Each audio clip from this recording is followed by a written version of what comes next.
Assalamualaikum warahmatullahi wabarakatuh. Perkenalkan, nama saya Syom Saidjani Manurung dengan NPM belakang 030 dan dengan nama Saya Clara Aura dengan NPM belakang 031. Oke, baik, agar tidak memakan waktu yang lama ya langsung aja kita mulai podcast ini.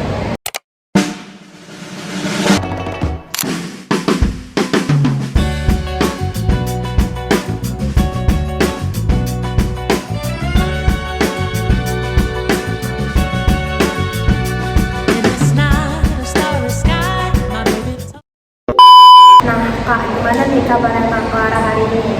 Alhamdulillah kabar aku hari ini luar biasa baik banget sih. Kalau buat kakak sendiri gimana kabarnya? Alhamdulillah sih, baik juga. Aku sangat amat berterima kasih ya karena kakak udah mengundang aku ke acara podcast hari ini. Saya juga sangat amat berterima kasih karena Kak Clara udah mau menjadi narasumber nih di podcast ini yang beliau itu pendidikan sebagai suatu sistem. Nah Kak, sekarang kan udah banyak cara ya dalam sistem mengajar pendidikan. Menurut Kak Clara, apa sih yang dimaksud dalam sistem pendidikan dan apa komponen utamanya?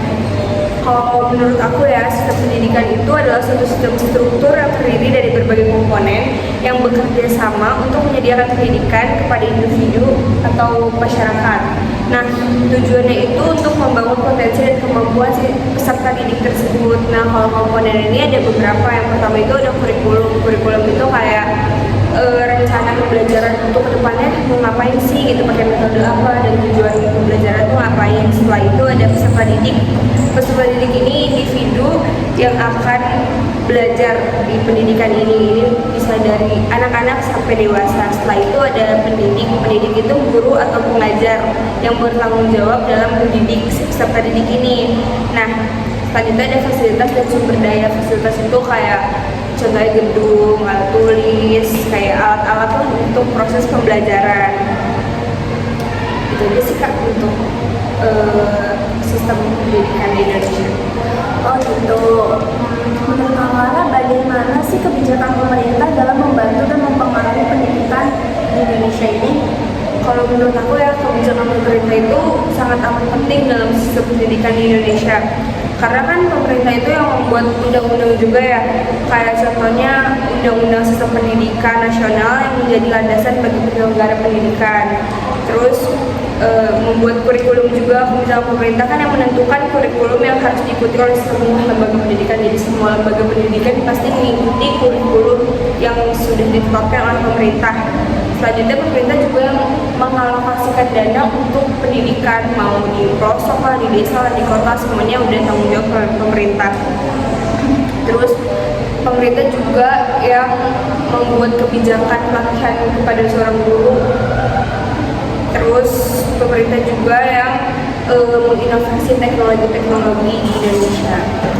Kebijakan pemerintah itu sudah sangat amat bagus untuk sistem pendidikan di Indonesia. Setelah kebijakan dalam pemerintah ini, bagaimana peran guru dalam konteks sistem pendidikan modern? Peran guru dalam konteks sistem pendidikan modern mengalami perubahan yang sangat signifikan Kak. Karena guru ini kan berperan sebagai fasilitator peserta didik untuk membangun siswa menemukan pengetahuan mereka sendiri, bukan sekadar menyampaikan informasi. Kan guru nggak bisa dong kayak cuma ngomong ini itu. Nah, di situ sangat berguna contohnya dari penggunaan teknologi. Dengan adanya teknologi, guru diharapkan bisa mengintegrasi alat digital tersebut, jadi mempergunakan lebih baik untuk peserta didiknya. Setelah itu, pengembangan keterampilan. Guru harus berfokus pada pengembangan keterampilan kritis, kolaborasi, komunikasi, dan kreativitas. Setelah itu, pendekatan personal. Guru harus mengenali kebutuhan dan gaya belajar setiap anak. Karena kan sekarang setiap anak tuh beda-beda ya. Si A maunya ini, si B maunya ini. Jadi guru tuh harus mengenali cara belajar dari setiap anak itu. Terus yang terakhir sih, guru diharapkan untuk terus belajar mengikuti zaman yang karena nggak bisa kan kita udah di zaman modern tapi gurunya masih pakai cara kuno. Oh, berarti setiap guru itu harus mengikuti perubahan zaman ya Kak. Nah kan Kak Clara ini nantinya akan menjadi guru ya. Apa harapan dan tantangan Kak Clara untuk sistem pendidikan 10 tahun ke depan? Harapan saya sih selama 10 tahun ke depan ya, saya berharap kita dapat akses pendidikan yang jauh lebih baik, terus inovasi teknologi yang semakin maju, terus pengembangan keterampilan dan pendidikan yang inklusif. Pendidikan yang inklusif ini contohnya tuh kayak munculnya program-program yang mendukung pendidikan, memungkinkan siswa dengan berbagai latar belakang dan kemampuan untuk belajar. Setelah itu keterlibatan masyarakat ini benar-benar penting banget, jadi kayak nggak cuma orang kota yang harus belajar, tapi orang-orang dari desa pun harus belajar.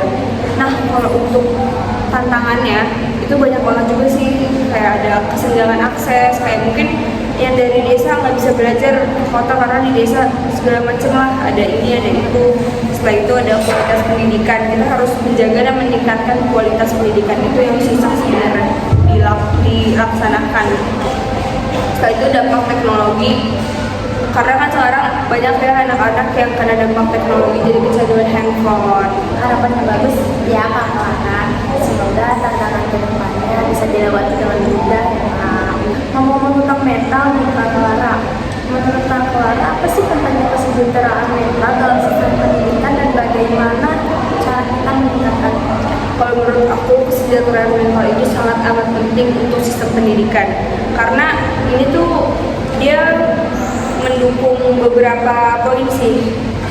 Pertama, kinerja akademik. Kesehatan mental itu baik banget untuk kontribusi dalam kinerja akademik. Jadi kalau kita punya mental yang baik, otomatis insya Allah bisa bikin akademik kita jauh lebih maju. Setelah itu ada hubungan sosial. Jadi kesejahteraan kita antar teman atau keluarga itu harus baik, jadi biar bisa mendukung. Setelah itu pengembangan emosional, ini membantu siswa mengelola emosinya dan stresnya. Setelah itu cara meningkatnya itu mungkin bisa ikut program pendidikan kesehatan mental, jadi kayak banyakin edukasi di sana.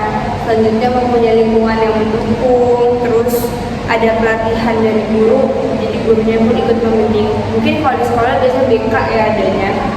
Dan yang terakhir itu biar kegiatannya nggak kosong, mungkin mengikuti kegiatan ekstrakurikuler.